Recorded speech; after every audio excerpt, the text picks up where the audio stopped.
प्रभु यीशु मसीह के मधुर और मीठे नाम से आप सभी को जय मसीह की। आज परमेश्वर के वचन में आप सभी का स्वागत है। परमेश्वर पिता आज अपने वचनों के द्वारा आप सभी को बहुत आय से आशीष को दे। पिता परमेश्वर आज अपने वचनों के द्वारा बोले और बातचीत करें। चूज वाइजली, बुद्धिमानी से चुनाव करें। और ये सुबह सुबह परमेश्वर ने मेरे हृदय में इस वचन को दिया, और जब मैं इस वचन की ओर ध्यान लगाई तो मैंने सचमुच इस वचन के द्वारा आशीष पाई। और आज परमेश्वर इस वचन के द्वारा अपने लोगों से बातचीत करना चाहता है, जो निर्णय नहीं ले पा रहे, जो चुनाव करने में अटक रहे हैं। मेरे प्रियो, हम बुद्धिमानी से कैसे चुनाव कर सकते हैं? परमेश्वर का वचन नीति वचन 9 और उसके 10 में इस प्रकार से लिखा है, यहोवा का भय मानना बुद्धि का आरंभ है। यहोवा का भय, यहोवा को अपने आगे रख करके जो हमारा आधार है, जब हम चुनाव को करेंगे मेरे प्रियो, हम सही चुनाव करेंगे। परमेश्वर की इच्छा के अनुसार क्या ये है, परमेश्वर की आज्ञा के अनुसार क्या ये है, परमेश्वर को क्या ये जो मैं कार्य करूंगी ये परमेश्वर को पसंद आएगा। जब हम इस प्रकार से मेरे प्रियो, हम जब चुनाव को करते हैं, हम बुद्धिमानी के साथ चुनाव करने पाएंगे। नहीं तो जब हम अपनी समझ का जब हम सहारा लेंगे, अपनी बुद्धि का जब हम सहारा लेंगे, नीति वचन 3:5 में यही तो कहता है मेरे प्रियो, तो अपनी समझ का सहारा मत लेना, परंतु संपूर्ण मन से यहोवा पर भरोसा रखना। और ये चुनाव हर बात का है। हम आज मोबाइल निकाले, हम चुन सकते हैं कि हम क्या देखें और क्या ना देखें, क्योंकि जो बातें परमेश्वर को पसंद नहीं है वो बातें क्यों देखें, क्यों हम व्यर्थ समय उसमें गंवाएं। जब हम कोई बात को बोलते हैं, हमारे शब्द भी चुने हुए होने चाहिए, कहीं इस शब्दों के द्वारा परमेश्वर को अप्रसन्नता ना हो। क्या हम गंदी गंदी गालियों को देंगे तो क्या परमेश्वर को भाएगा? नहीं मेरे प्रियो, परमेश्वर का वचन हमसे कहता है, जो जो बातें भली है, मन भावनी है, आदर की बातें, उन्हीं पर अपने मन को लगाओ। आज हम क्या बोल रहे हैं ये भी हमको चुनाव करना, हम कैसे देख रहे हैं, हमारा देखना क्या परमेश्वर को पसंद है। हम जो बातें सुन रहे हैं, क्या वो बातें, जो गंदी बातें हम सुन रहे हैं, क्या वो परमेश्वर को पसंद है? परमेश्वर मेरे प्रियो हर बात को देख रहा है आपके जीवन का। ऐसा नहीं है कि परमेश्वर आंख मूंद करके आपके जीवन को जीवन के लिए है। नहीं तो आप मुसीबत में पड़े होते हैं तो वही तो आपको छुड़ाता है। तो यानी आपके हर जीवन के वो तमाम बातों को भी तो वो देख रहा है, जो आपके मन में विचार उठ रहे हैं, आपकी भावनाओं में जो उबाल आ रहा है, उन सब चीजों को परमेश्वर देख रहा है। तो क्या हम परमेश्वर का भय मानते हुए हम चुनाव कर रहे हैं? मेरे प्रियो, अगर हम परमेश्वर का भय मानते हुए हम चुनाव को करेंगे, हम सही निर्णय लेंगे और वो हमारे जीवन के लिए आशीष का कारण होगा। और इसलिए हम एक वचन को देखेंगे। जब मैं इस वचन को पढ़ रही थी तो मुझको बहुत अच्छा लगा। नीति वचन 14 उसके 15 में लिखा है, भोला तो हर बात को सच मान लेता है। देखिए, जो भोले लोग होते हैं ना, उसको सामने वाला जैसे बोलेगा वही सही है। वो भावनात्मक रूप से कमजोर होते हैं भोले लोग, और उनको भावनाओं में आप घुमा सकते हैं, उनको इमोशनल कर करके आप क्या कर सकते हैं, अपने कब्जे में ले सकते हैं। ऐसा आज बहुत सारे लोग, भोले लोग फंदे में फंसते हैं। परमेश्वर का वचन कहता है, चतुर मनुष्य निकल जाता है परंतु भोला फंस जाता है। क्यों फंसता है? अपनी भोलेपन के कारण। और इसने परमेश्वर हमें अपनी बुद्धिमत्ता देना चाहता है। आज इस संसार में बहुत सारे झूठे भावनाएं हैं जिनमें मनुष्य फंस जाता है मेरे प्रियो, और उनको लगता है ये गलत हो जाएगा, वो गलत होगा, लेकिन पाप पाप है, बुराई बुराई है मेरे प्रियो। और परमेश्वर को जो नहीं पसंद है, मतलब नहीं पसंद। और इसलिए परमेश्वर का वचन हमसे बड़ी स्पष्टता से कहता है, यहोवा का भय, हमें यहोवा का भय मानना है मेरे प्रियो। आज हम यहोवा का भय को क्या मान रहे? क्या जो काम हम कर रहे हैं, जो काम हम करने जा रहे हैं, जो हम कार्य कर रहे हैं, क्या वो परमेश्वर को अच्छा लगेगा, परमेश्वर को भाएगा, परमेश्वर की आज्ञा के अनुसार है? जब हम इस प्रकार से चुनाव को लेंगे तो हम सही चुनाव को लेंगे। यहाँ लिखा है, भोला मनुष्य हर बात को सच मान लेता है परंतु चतुर मनुष्य समझ बूझ करके चलता है। जो चालाक है वो समझ बूझ करके चलता है। और परमेश्वर का भय मानना बुद्धि का आरंभ है। परम प्रधान को जानना, यही तो समझ है मेरे प्रियो। और इसलिए परमेश्वर का वचन नीति वचन 3 में लिखा है, उसको स्मरण करके सब काम करना। और वो तेरे लिए सीधा मार्ग निकालेगा। अपनी समझ का सहारा मत लेना। कई बार हम अपनी समझ का सहारा लेते हैं और हम सोचते हैं हमारे निर्णय है, हम अपने निर्णय में और किसी को शामिल नहीं करेंगे, ये मेरी जिंदगी। परंतु जब मुसीबत में पड़ते हैं मेरे प्रियो, तब उस बात को भी सोचना, केवल ये एक पल की बात नहीं होती, परंतु आने वाली पीढ़ी दर पीढ़ी की बात होती है। और इसलिए हम एक विवाह के बारे में देखेंगे और इसहाक और रिबका आपस में बातचीत करते हैं और कहते हैं एसाव के कारण मेरा मन क्या करता है, उस हित्ती लड़कियों के कारण क्या करता है, घृणा करता है। और परमेश्वर को भी नहीं पसंद था कि वो उन लोगों से विवाह करे, परंतु क्योंकि वो उसको अपनी ओर फेर लेंगे। आज विवाह में ये बहुत महत्वपूर्ण है, क्या एक मसीह घराना है, क्या वो घराना परमेश्वर का भय मानता है। अगर परमेश्वर का भय मानने वाला तो व्यर्थ बातों को नहीं मानेगा, कोई व्यर्थ चीजों की ओर नहीं जाएगा।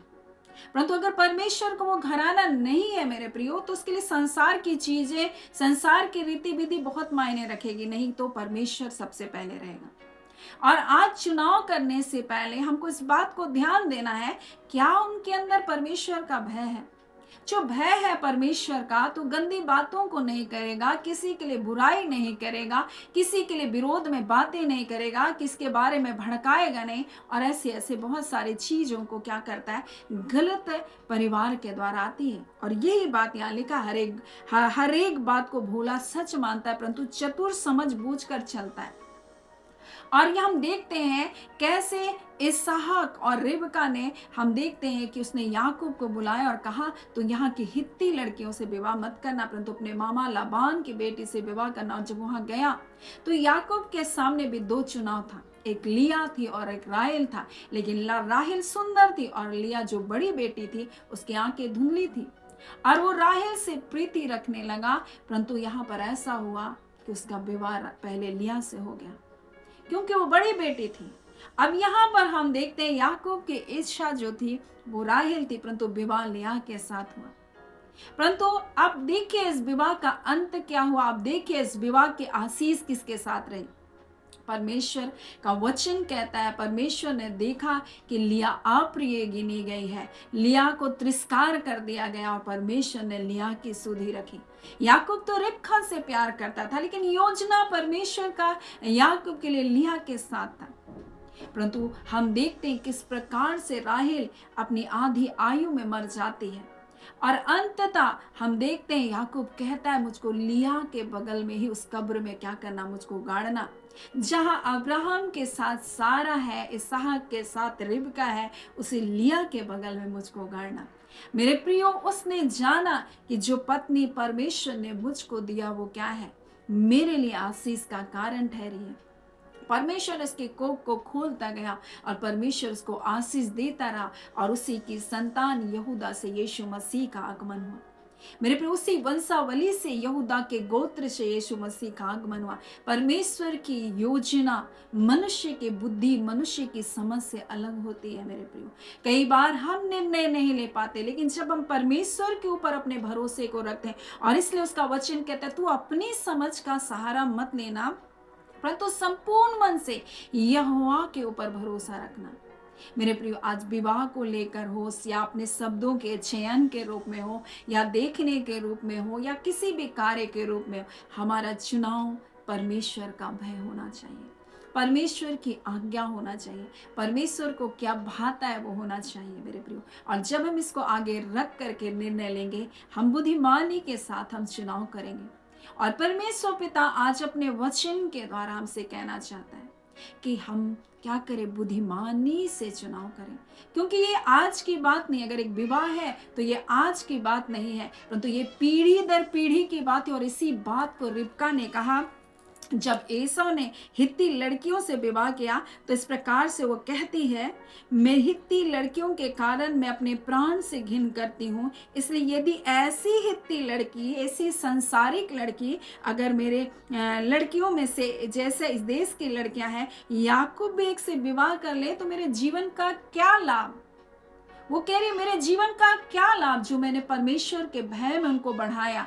मेरे प्रिय, ये आज की बात नहीं है, परंतु ये आने वाली पीढ़ियों की बात है मेरे प्रियो, क्योंकि ये हमारे लिए एक बड़ी जिम्मेदारी बनती है जब एक परिवार का निर्माण किया जाता है मेरे प्रियो। अगर ईश्वर का भय मानने वाली वो स्त्री नहीं है, वो परिवार नहीं है, तो मेरे प्रियो वो घराना नहीं है। अगर परमेश्वर का भय मानने वाला, तो फिर आगे वो क्या है, पतन की ओर पतन होता चला जाएगा।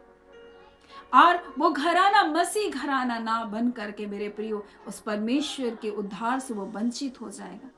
और इसलिए आज परमेश्वर पिता बड़ी स्पष्टता से अपने लोगों से कहना चाहता है, चाहे तुम दिनचर्या के जीवन में जी रहे हो, परंतु तुम्हारा चुनाव बुद्धि के साथ होना चाहिए। तुम सबसे पहले मुझको आगे रखो, क्योंकि हमारा आधार ही परमेश्वर है, परमेश्वर का वचन है। और ये वचन इसलिए तो हमको दिया गया कि ये हमारे लिए मेरे प्रिय, हमको सिखाने के लिए, समझाने के लिए, हमको सुधारने के लिए प्रभु अपने वचन को दिया, ताकि हम उन गवाहियों से जो उनके जीवन में हुआ उससे सीख करके हम सही चुनाव करें, हम सही निर्णय को लें कि उन्होंने कैसे चुनाव किया और कैसे उनके जीवन में हार आया और कैसे परमेश्वर के हार को कैसे विजय में बदला। ये सारी बातें इस बाइबल में इसलिए दी गई है मेरे प्रियो, ताकि हम सीखें, समझें और हम सही निर्णय ले सकें। आज परमेश्वर पिता इस वचन के द्वारा आप सभी के जीवन को बहुत ऐसे आशीष को दे। आमीन। आइए हम प्रार्थना करेंगे। धन्यवाद देते हैं जीवते सच्चे सामर्थ्य पिता परमेश्वर, प्रभु यीशु मसीह के मधुर और मीठे नाम से अबा हम आपके पास आते हैं। हम प्रार्थना करते हैं अबा परमेश्वर, आज जितने लोग अपने जीवन में किसी भी बात के चुनाव में अटके हैं, किसी भी बात को निर्णय नहीं ले पा रहे हैं प्रभु जी, आज पवित्र आत्मा आप उनकी सहायता कीजिए, गाइड कीजिए परमेश्वर, ताकि वो झूठी भावनाओं में नहीं प्रभु, लोग क्या कहेंगे में नहीं प्रभु, परंतु आपको क्या भाएगा उसमें वो निर्णय लेने पाए। आपको क्या अच्छा लगता है इस पर आप निर्णय लेने पाए। अब आप परमेश्वर, हम आपके सामर्थ्य हाथों में एक प्रिय भाई बहन, बेटे बेटियों को, छोटे बच्चे जवानों को, हम सभी को आपके हाथों में देते हैं। हमारे बुजुर्ग माता पिता को आपके हाथों में देते हैं। अब आप परमेश्वर हर एक को प्रभु जी अपने पवित्र लहू में ढांपें और प्रभु अपने सुरक्षित हाथों के नीचे रखें। आपके दासियों को भी प्रभु अपनी सेवकाई में बहुत आय से इस्तेमाल करते जाए। आपका अनुग्रह, आपकी दया, आपकी सुरक्षा का हाथ एक एक परिवार पर निरंतर बने रहे। इस घड़ी अगर जितने लोग बीमार हैं, तकलीफों में, पीड़ाओं में, किसी संकट में, यीशु के नाम से प्रभु हम जय और छुटकारे की घोषणा करते हैं।